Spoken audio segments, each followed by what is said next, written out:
You are one of the best, most respected intelligence agents in your field. It doesn't matter what country, what government you work for, or governments, plural. The point is that you are so good of an intelligence agent that your work is so heavily compartmentalized, all right, that the vast majority of the intelligence community doesn't even know you exist. Now, you can argue that's the case in a lot of intelligence operations and case officers, agents, field agents, you name it, because, of course, that's the whole point, obviously, secrecy and all that. Anyways, you get approached for a very top secret program, okay, a testing experiment, so to speak, and this is not the first time you've been approached with such endeavors or such, opportunities, let's call it, but this time around, you accept this program. It's a little bit of a testing program, so to speak, in a deep underground military base. This is nothing new to you. You then get presented the deal, all right, on a very classified document, let's just say for the sake of this example. You're looking at this document, and you realize at the end that you're going to be paid in a bag of cash, and you think to yourself, even in the intelligence world, all right, where cash is free-flowing, very similar to that of organized crime, we can argue, it's one and the same, so to speak, you still think to yourself, this is very unusual. I've always been paid maybe in, using dummy companies via that of, the U.S. Treasury or, different ways of funneling money. But you say, okay, yeah, you know what? No problem. I'm not going to ask any questions because you're promised $100,000 in cash. Long story short, you go to this deep underground military base and you see a lineup of other intelligence agents whom you recognize, some of the best in their respective compartmentalized fields.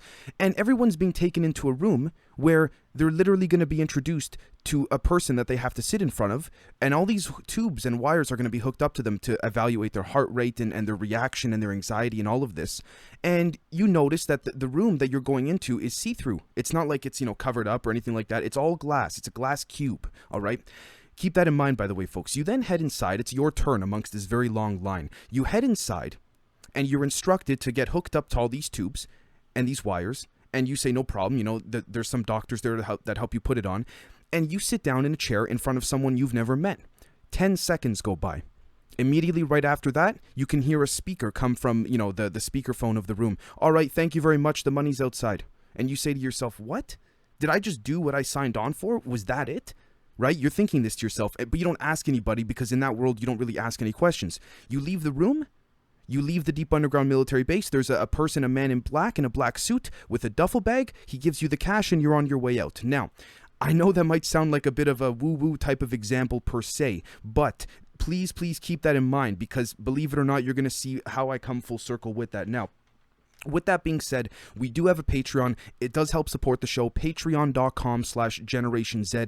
Dozens, if not at this point, hundreds of hours of extra bonus content. A lot of things that we can't even discuss here. We have a brand new exclusive, Gen Z only original series with a handful of individuals that have been so great and so kind to offer their knowledge and their information and all of that to us. Now, let's jump right into it. Today's episode, Department 0, Writing Ancestral DACIAN black stones for moon food, and then in brackets E.S.P, standing for extrasensory perception. So let me bring my face into the corner here because that is enough of me, and let's jump right into it. So first and foremost, we need to know what Department 0 is or allegedly is, okay? Allegedly, Department 0 is the utmost classified facility and department within Romanian intelligence. Now, some of you will know that we've covered Romanian intelligence pertaining to their activities very recently in a live stream, analyzing and looking at the Romanian Sphinx that allegedly holds a projector room that allegedly the Anunnaki used as one of their last primary bases roughly 50,000 years ago as the Akashic Records, you name it, as a way of accessing what we call the astral world. However, let's take a look here. The Romanian Intelligence Service is Romania's main domestic intelligence service. Its role is to gather information relevant to national security and hand it over to relevant institutions such as Romanian government, the presidency, and law enforcement departments and agencies. The service is gathering intelligence by ways such as signals intelligence, SIGINT, open source intelligence, OSINT, and human intelligence, HUMINT. Okay, now interestingly enough, take a look at this right over here. The Romanian Intelligence Service was officially created on March 26, 1990, taking over the buildings, staff, equipment, and virtually everything that belonged to the Securitate. Its creation occurred only a few days following the ethnic clashes of Targu Moors being quickly created through a decree. Its first director was Virgil Maguronu. At that time, there were two other intelligence services, UM-0215 and the Foreign Intelligence Service, end quote. Now, I'm not going to pretend like I know anything significant or am very in-depth knowledgeable about the affairs of Romanian intelligence community history. The point I'm trying to make, though, is that ultimately, what's interesting about all of this, just right off the bat, we haven't even gone into the core concept of this episode, is its first director, Virgil Maguranu, all right, who's a Romanian sociologist that was the head of the main intelligence service of Romania, who served between March 26, 1990 and April 25, 1997. This is not an intent to defame Virgil or anything of the sort. The point being is that allegedly this director was called in to consult on the Romanian Sphinx and the projector room underneath it. Now, we also have to understand what DACIAN was, okay? So, mythos.fandom.com, not exactly a mainstream media website, but if you look into Dacian mythology, you'll notice something quite significant. Rich and diverse, the Dacian mythology is overshadowed by the Greek or Roman mythologies. It stands out particularly for its wolf cult, for its fantastic characters such as the werewolf or the vampire, and for the unabandoned elements which gave birth to the Romanian folklore. Okay, interestingly enough, all right, the Dacian mythology, predecessor of the Romanian mythology, is made up of myths, legends, heroes, fantastic creatures, rituals, stories, and traditions being closely related to the main European mythologies, the Greek and the Roman ones. Okay, now this was quite peculiar to me that stood out, which was this right over here. The Dacians considered themselves immortal. For them, death was only a passage from the material world to the spiritual world, that of the dead, over which their god Zamolxis ruled. That is why, before wars or droughts, they sent the most daring young Dacians to Zamolxis. All right, end quote. Keep this in mind, folks. They considered themselves immortal. For them, death was only a passage from the material world to the spiritual world. Again, what we're doing here, folks, okay, unintentionally as a species, so to speak, or maybe intentionally via those at the top, is we are taking terms and words via that of grapheme with an M, okay, deriving from that of, Latin and glyphs and all of that. We are giving meaning to a particular set of words. For example, here, death was only a passage from the material world to the spiritual world, or even that the Dacians considered themselves immortal. Okay, the point I'm ultimately trying to get at here is that does this not remind us of the website that was, I believe, brought to us by Brandy? Again, thank you. Tricked by the Light. Of the entry, again, this is just the entry of an alleged astral traveler who claimed that, again, what we're living in right now is anywhere from 40 to 60%.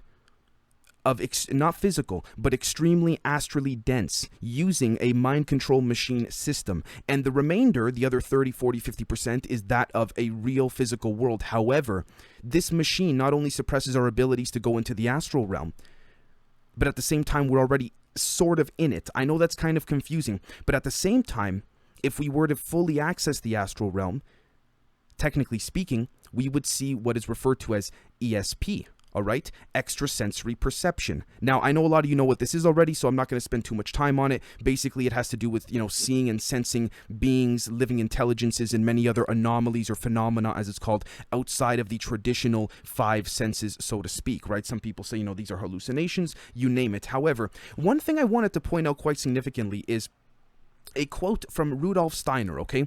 Shiftfrequency.com. Rudolf Steiner describes the Archons and parasitic entities that feed off your fear and anxiety. Now, I'm not going to stick to, the keywords Archons, parasites, the Naga, you name it, because ultimately, folks, we can call it anything we want, all right? Just like going back to over here, the Dacian people, they consider themselves immortal. Is that not similar to the Puerta de Mayu Gate of the Gods? As I'm sure many of you have heard of in Ancient Aliens, where a lot of these tribal chiefs would walk through a stone doorway perfectly carved. Relative to the carving tools they had then, it couldn't be done. But not only that, they'd walk right through and just disappear, never return. Could these have been access points to leave Earth, so to speak, or to go into another dimension on this planet via that of extrasensory perception? However, let's take a look at Rudolf Steiner, all right? Look at this. Anxiety, depression, and fear ravage so many today, including myself, folks. But few pause to consider that in addition to the material influences in our lives, we may be also under the influence of beings which exist in dimensions outside of our ordinary perception. But there is much more to reality than what we can see, feel, hear, taste, and touch. Again, what we just described. In fact, an accounting of the matter that makes up the universe reveals that some 73% of it is made up of dark energy and another 23% is made up of dark matter, neither of which we can see nor understand. I do believe that what Jacques Vallée coined the invisible college, comprising that of potential individuals such as Hal Puthoff, Dr. Eric Davis, Jim Lakatsky, and a few others would be those in which may actually have the ability to enter this realm of science, so to speak, during such classified experiments. Now, why those individuals? Because it has to do, in my humble opinion, with what Dan Winters refers to as focused intention and belief via that of plasma conjugation and fractality. I'm not trying to make this a word salad, I'm really not, but it comes down to the concept of intention, focus, sovereignty, and belief. Now, you might be saying, Dave, yes, of course, when you believe something, of course, it'll eventually become real because your mind is using confirmation bias to look for it. And I would say granted, but this is where we have to find that middle ground, folks. So let's take a look. Furthermore, the human eye is only capable of seeing around 0.0035% of the entire spectrum of the electromagnetic radiation. 0.0035%. Okay, let's just say it's even more than that. Let's just say it's 1 or 2%. That's nothing, all right? Now, take a look at this. This is what I wanted to point out specifically. Regarding anxiety and depression, Rudolf Steiner, one of the most prolific and gifted scientists, philosophers, and esotericists of his time, devoted much of his work to the task of peering behind the veil. Steiner spoke of hostile beings in the spiritual world which influence and feed off of human emotion, a concept flatly rejected by most today. Yet this also this analysis holds true for shamans and others who access the spiritual dimensions in order to alleviate mental suffering for their patients.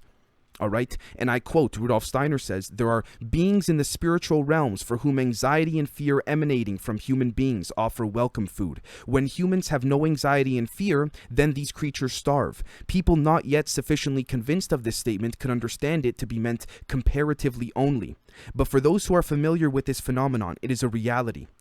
If fear and anxiety radiates from people and they break out in panic, then these creatures find welcome nutrition and they become more and more powerful. These beings are hostile towards humanity.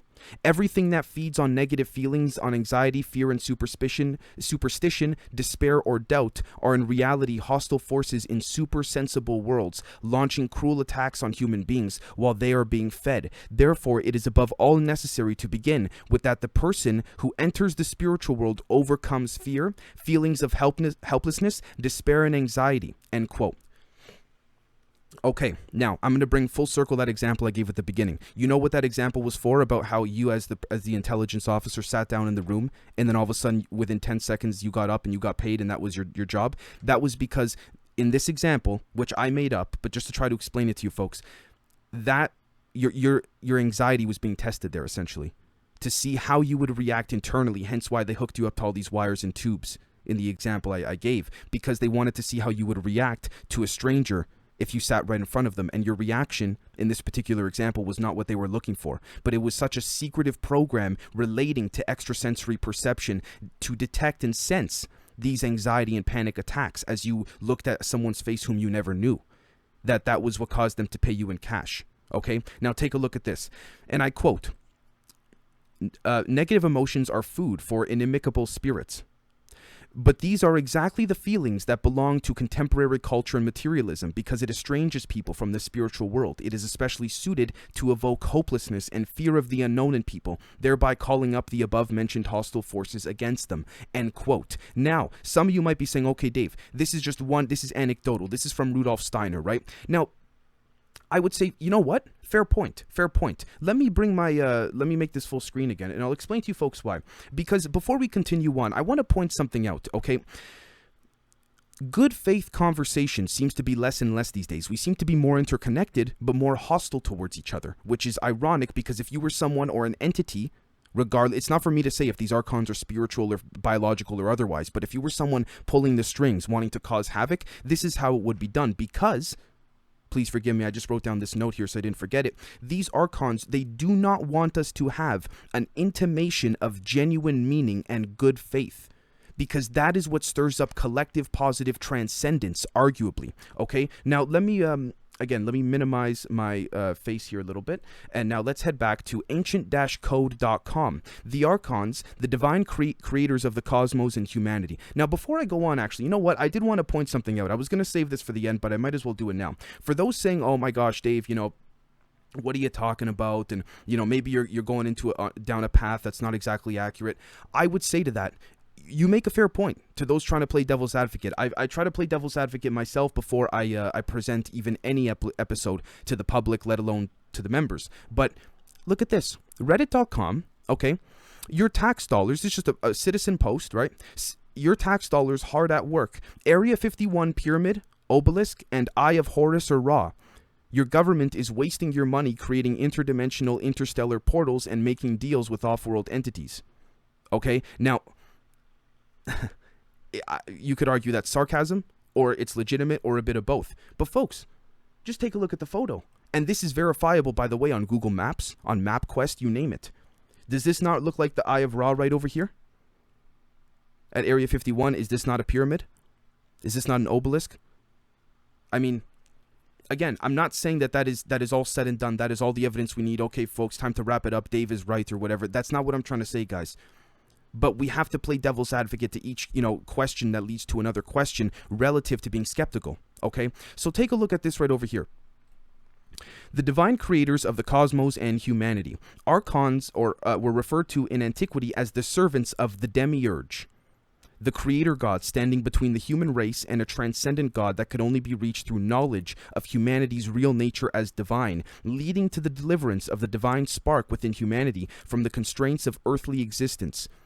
Archon is also a Greek word meaning ruler, which was also often used in ancient times as the title of a certain public office in a government. All right, if we take a look at Archons from a Gnostic point of view, we will understand that in this context, they were considered the angels and the demons of the Old Testament. Now, I'm not saying that, again, this is fact because ancient-code.com said it, so that's it. It's just back then they interpreted it differently, and I am right. That's not what I'm saying, folks. Point being is... And I would like to thank Mr. Mission Control for bringing this up initially as well, because this was not an original thought of mine. A valued member of our Patreon community brought up on a few different Zoom calls, you know, guys and Dave, the AI is developing sympathy for us. And you might be saying, okay, Dave, what does this person mean by AI? Well, allegedly there is a mind control, a multi-layered and multi-pronged mind control grid that is placed over top of the surface level of the planet, of planet Earth here, right? And there's an energy beam that runs through everyone's home that feeds off of what Steiner referred to as the anxiety and depression of people, right? Which would make sense. Most arguments and intimation and intimate occurrences happen in the home, obviously, with the family and all of this, right? I mean, especially nowadays, people being more confined together, this negative energy, for those that have been experiencing more negative instances, seems to be quite convenient if you're trying to feed off this type of energy, so to speak, this very negative energy. Now, interesting though, however, that all of this seems to be a conflation. And when I say conflation, I mean a confusion. What do I mean by that? Well, going back to what this person, Mr. Mission Control, said to me in the group in the Zoom call at the time, he believes that there's two different forms of AI, so to speak. There's one that is good, so to speak, relative to our benefit of humanity, and there's one that is not so good. And even the Archons and the reptilians, the Orion Dracos, must follow this rule because it is of the cosmic balance of the universe relative to things like, as above, so below, polarity, the Hermetic principles. So there needs to be enough good positive energy to flow up on this planet on the surface in order for these negative entities to feed off the negative. Because if there's too much negative energy, there's not enough good energy to offset that within us spiritually, okay? Which then makes the scales tip too much. If that makes sense, folks. So there needs to be a constant balance, even with a negatively influenced world. But what really piqued my, or negatively influenced planet, what really piqued my interest, however, is, again, the concept of one form of this demiurge or AI saying to itself, wait a minute, this is not right. The balance is not being stricken here. These individuals, these humans, these beings of sovereignty, are getting worse and worse and worse in their depravity relative to their thoughts, their actions, you name it. Now, if we think of a slice of bread, for example, Okay, sorry, a loaf of bread, excuse me. Multiple slices on that loaf. We are on one little crumb of a slice in terms of what we could see and interact with. Hence, extrasensory perception, which would explain, in my humble opinion, why articles like this are being pumped out daily. Look at this. This came out today. Interestingengineering.com. Before I used to have to search for these articles, now they're coming out every other second. Physicists just made a breakthrough. Quantum states that last over 5 seconds. And it could pave the way for a, quote, distributed quantum internet, end quote. My interpretation, at least, of a distributed quantum internet is to represent that of what is called, not quantum physics, I guess you could say omniphysics, being omnipresent. It is that of above quantum physics. And I know this is a little bit advanced, but take a look at this. A team of researchers from the U.S. Department of Energy's DOE, Argonne National Laboratory, and the University of Chicago were able to maintain a quantum state intact for more than 5 seconds, a new record for the field of quantum science, a press statement reveals. Extending quantum states to human timescales. Look at this right here, folks. The team, who published their findings in the journal Science Advances, used a method called single-shot readout to easily read a qubit on demand. This method utilizes precise laser pulses to add single electrons to qubits depending on their quantum state. Okay, few different things to break down that we can take away just from these 2 paragraphs alone. First off, Department of Energy. For those that have stuck around for a little bit on the channel, you'll know how avidly deep I am to trying to figure out what's going on there. I'm a firm believer, at least, I could be very wrong, but I'm a firm believer that there's a lot that's being hidden in the DOE. Now, not only that, but notice this right over here. The method utilizes precise laser pulses to add single electrons to qubits depending on their quantum state. This helped them to extend the qubits as quantum states for longer periods of time. All right. Interestingly enough, however, again, extending quantum states to human timescales is just a term that they're using for us to interpret in a very positive sense. Not only this, however, but look at this. Precise laser pulses to add single electrons. Does this not remind us of Dr. Eric Davis's document again of teleportation that he submitted to the Air Force, I believe in 2003 or 4, relative to that of using photons to dematerialize and then rematerialize? Look at this right over here. TechExplore.com. Again, today, mimicking the brain to realize human-like virtual assistants. What I gather this article as, folks, is that of what we would call the negative demiurges or AI, feeding that through the Archons to try and push for a more attempt at singularity, transhumanistic singularity that is attempting to make humans more like that of the J-Rods or the Greys, so to speak.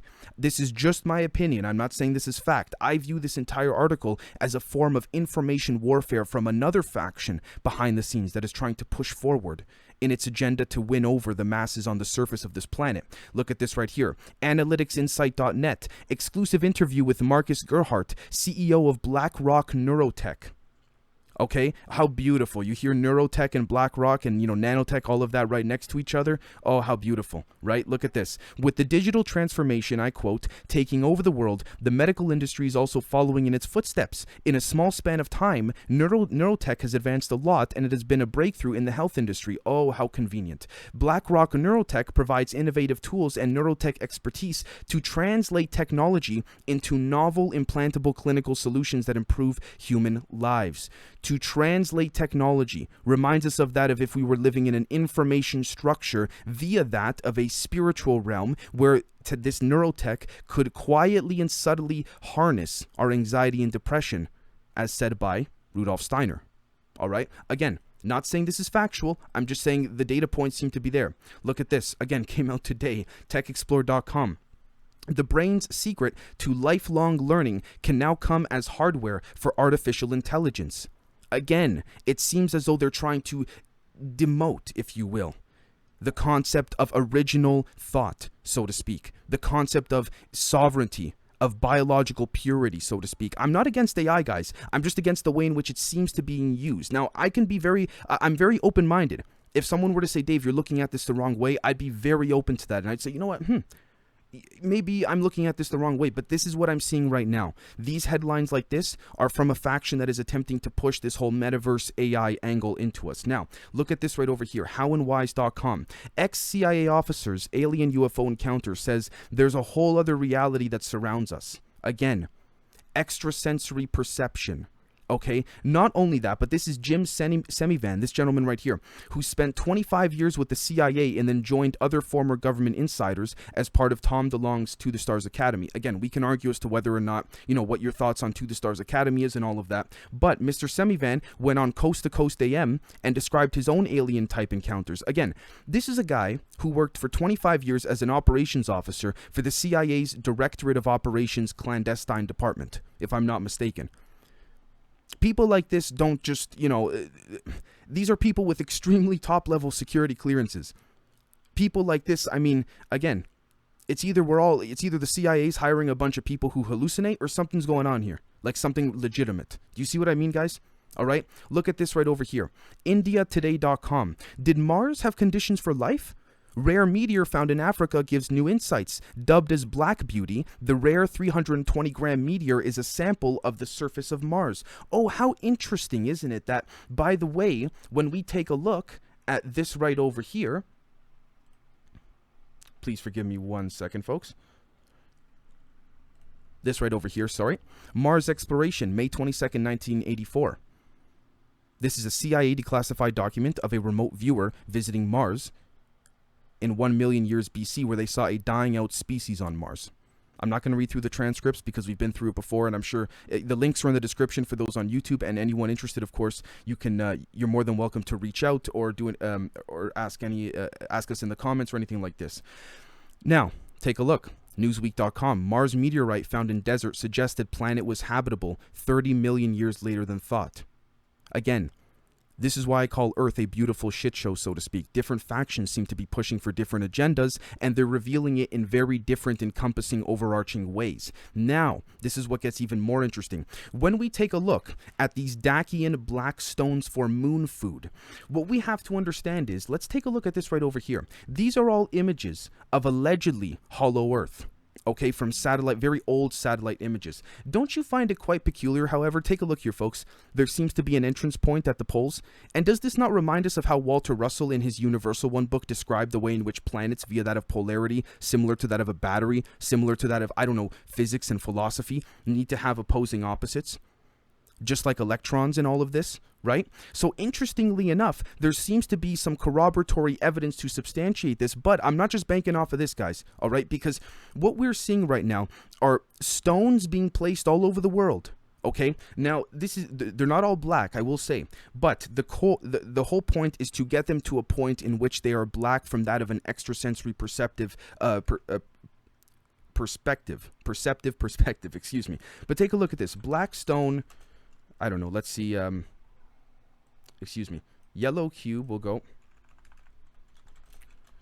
Cube, New York.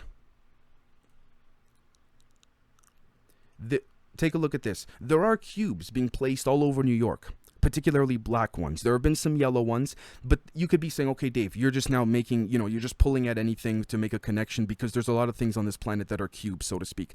I would say yes, granted. But look in the way in which some of these cubes are positioned parallel to the timing of some of these articles being released. It could be nothing. It could be something. It could be that of some type of esoteric ritual similar to what happened with, the whole Travis Scott thing. I gotta be careful because of YouTube, so that's just, that was more for Patreon. Anyways, thedrive.com. Night Stalker MH-60 Blackhawk lost in successful raid that killed ISIS leader in Syria. All right. Special operators, helicopters, airstrikes, and drones were all involved in the mission that targeted the head of ISIS in Syria's Idlib province. Now, you might be saying, Dave, why do you bring this up? Well, again, this is no disrespect to any of the soldiers or any of the vets that suffered and went through this. For those who watch the channel, I have tremendous respect for the veterans. Allegedly, it is not this operation, but operations such as this that then have stories that are reported, and this is no disrespect to any author of that of the war zone, that are reported as a cover story for harnessing and collecting some of these black cubes. I'm not saying in this particular case. I am just saying this would be one of those stories, similar to, the fighter jets on the South China Sea that recently, went missing and all of that, or malfunctioned, and the pilot had to get out and eject, so to speak. Now, look at this. The famous Russian channel Nicholas Roerich, this is according to 4winds10.com, not exactly a mainstream media website, okay, folks, and this is sort of going to bring it all home, who was a channel for Ascended Master El Moira, claimed that Lhasa, the capital of Tibet, or Lhasa, excuse me, was connected by a tunnel with Shambhala in the inner earth. The entrance of this tunnel was guarded by lamas who were sworn to secrecy. A similar tunnel was believed to connect the secret chambers at the base of the Great Pyramid at Giza with Agartha. All right. The first public scientific evidence of an Agartha's existence occurred in 1947 when Rear Admiral Richard Byrd of the U.S. Navy flew to the North Pole, and instead of going over the pole, he actually entered the inner Earth by mistake. Okay, interestingly enough, all right, allegedly, these pyramids and, obelisks and all that being built at Area 51 are to create that of an artificial, newly formed tunnel using the moon food harvesting via that of what Rudolf Steiner mentioned here of these entities feeding off of our negativity, as the moon being a multi-purpose sort of base and database and harvester of this louche or negative energy, so to speak. Now, what's interesting about all of this, okay, is that... Excuse me, if you head to, right over here, this is a saved image rather, please forgive me, the whole concept of Agartha, right? Some of you may have seen this before, some of you maybe not. Someone very kindly was able to translate, allegedly, a map of how to get into Agartha, a secret command document, only for the captains of the submarines of the A-class of the Special Convoy of the Führer, Hitler, submarines of the Navy or the Kriegsmarine of the German Reich, map for the passing through the marine depths, only used while maneuvering, instructions for the passing through rooms and corridors for the route to Agartha. These are direct translations from this paper, folks. Descendant at the point, if any of you would like, genzpodcast@gmail.com if you want to email me about this. Descend at the point with the coordinates, exact intersection, 68 degrees southern latitude and 1 degree eastern longitude to a depth of 400 meters. The instructions have to be strictly followed. They literally explain how to get there. Again, descent bow heavy, ascent angle 22 degrees, 100 meters upwards with a port declination of 26 degrees. Again, it keeps saying, after the final steps, proceed to Agartha full speed. Proceed straight ahead until the new light can be seen. Change of magnetic poles. The changes of the compass and needle and instruments are to be disregarded. Again, because the whole angle of electromagnetism is creating what we would refer to as an anomaly to their compasses. But again, it says here, just don't even bother looking at that. Further instructions in package number 3, only to be opened when arrived in Agartha. So again, I'm sure they've built a much better way of getting there now, maybe a more convenient way, so to speak, but take this as you will. With that being said, folks, I would like to thank you all so very much for watching or listening, and we will catch all of you very, very soon. Cheers.